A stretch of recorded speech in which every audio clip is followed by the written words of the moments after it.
What's up guys, Phantom here back with episode 64 of my F1 2019 career mode as we are going to Yas Marina for the Abu Dhabi Grand Prix for round 21 of season 3 here. As you can see, we have our ultimate upgrade for the brakes and we have a power upgrade coming as we have now separated ourselves from Ferrari, and Racing Point have jumped them as well. As you can see here, as we are on our third power unit, but we have gotten our first ultimate upgrade here as we get a fuel upgrade as we go to qualifying.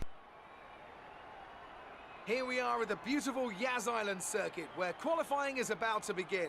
So sit back, relax and enjoy the action.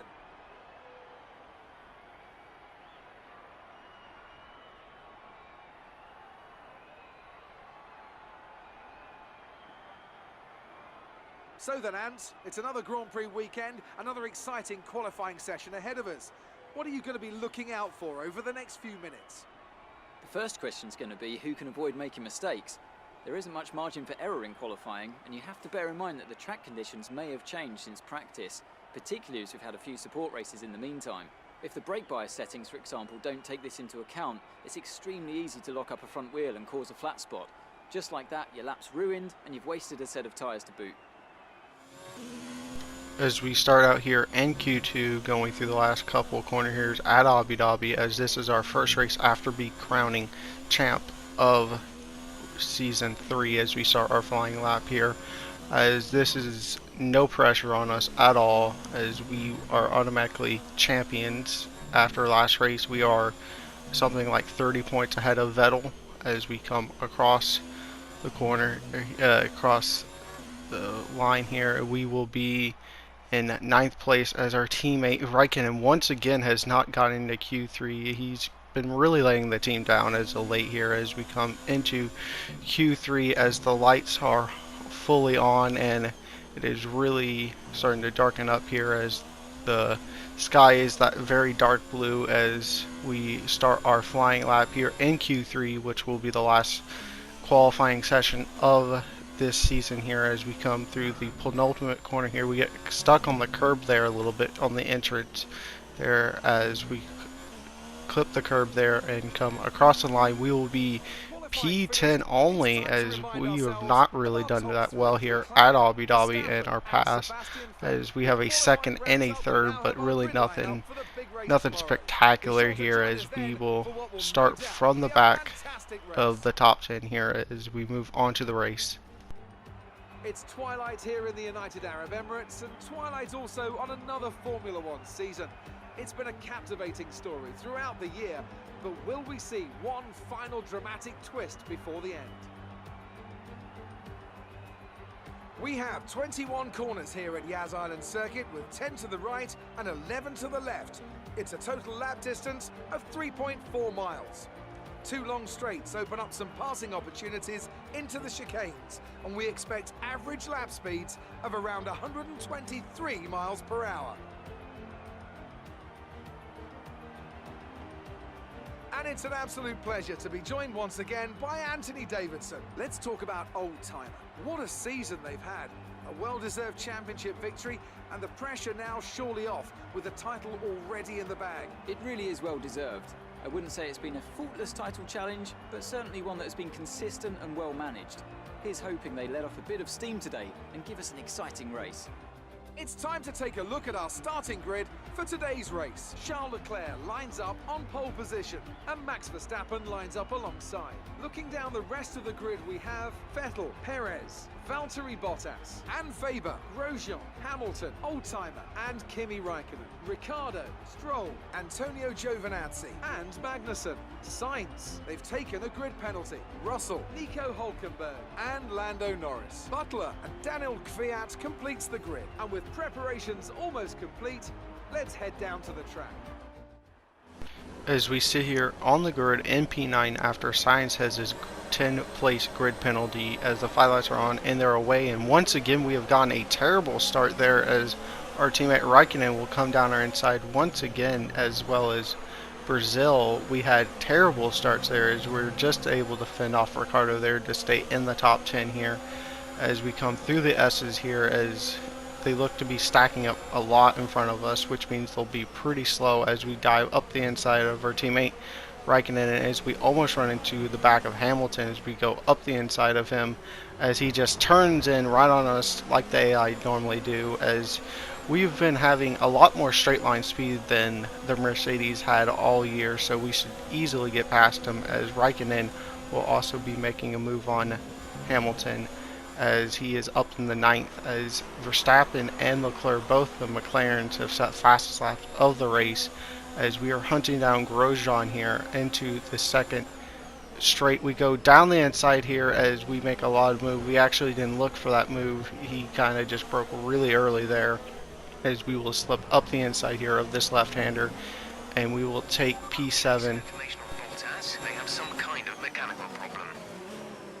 as Bottas right in front of us has a problem, as he will be pretty slow against us and Weber, and will hold us up, hopefully not for too long here, as right through the last sector here, through this Mickey Mouse section, as we are getting massively holed up there. As you can see, we've lost probably 2-3 seconds to the guys ahead, as Weber's going to look to the inside, we're going to look to the outside there, as we kind of just get stuck on Bottas there. That wasn't really very good, as we're going to go around the outside, and then we kind of almost side scraped him there, as we kind of lost the back end there for a split second as we try to turn in there.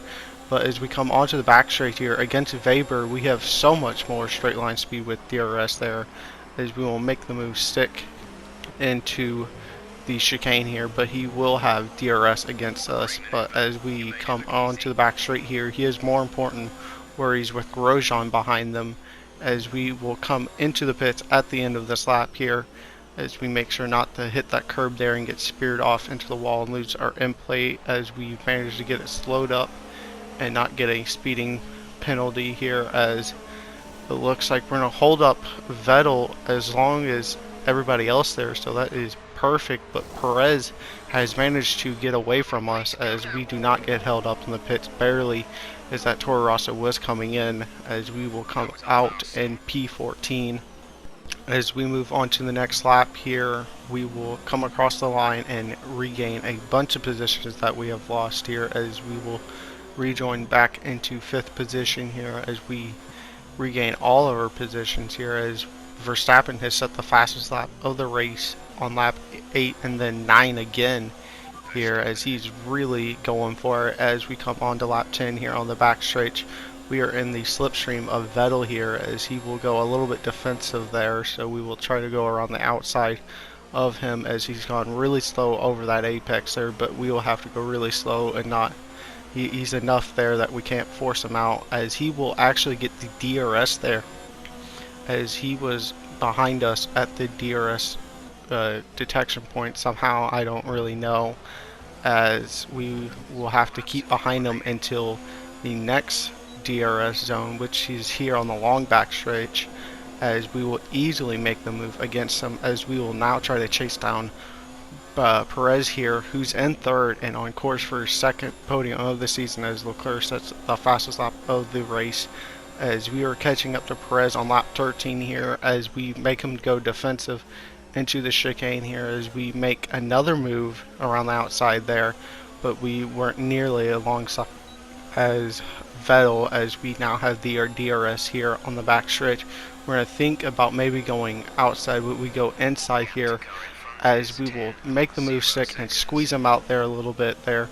But onto the long back stretch here on the final lap of the race, he's managed to keep with us pretty well, as he is right in our DRS range and in our slipstream, as he will go around the outside of us, as we are going to go pretty far in, try to squeeze him out, as we've managed to do that, and that will actually put him on the back heels of Vettel, who will pass him, as he's lost not only the podium but have lost 4th place here at Abu Dhabi here, as Verstappen has won at Abu Dhabi, so he's capped off his dominant second half of the season here with a win, as we will come home to finish 3rd here at Abu Dhabi, which is a pretty good result since we started 10th. That was an excellent drive.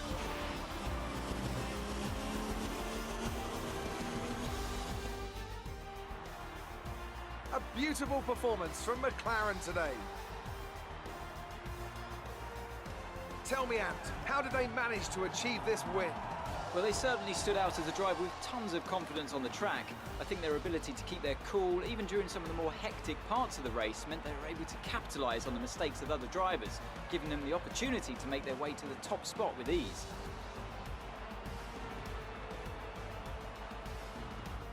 Our winning drivers are on their way to the podium right now. It's been a fantastic race for McLaren, that's for sure, and no doubt they'll be celebrating tonight.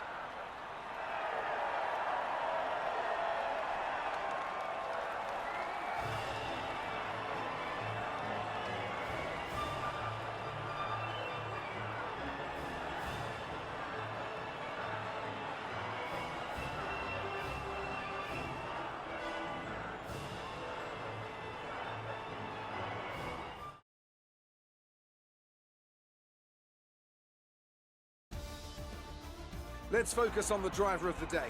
Anthony Davidson, who do you pick? It's got to be Lando Norris, hasn't it? Smooth, confident and assured. I've got no doubt that he and his team are going to be over the moon with his performance today. It's time to see how things are shaping up in the Constructors' Championship. With that result, McLaren can no longer be touched at the top of the table. They've had their ups and downs this season like all teams, but they've weathered the storm and come out on top. McLaren are world champions once again. Well, and an end to another fantastic weekend of racing. Thanks to everyone who joined us, and we'll see you for the next one.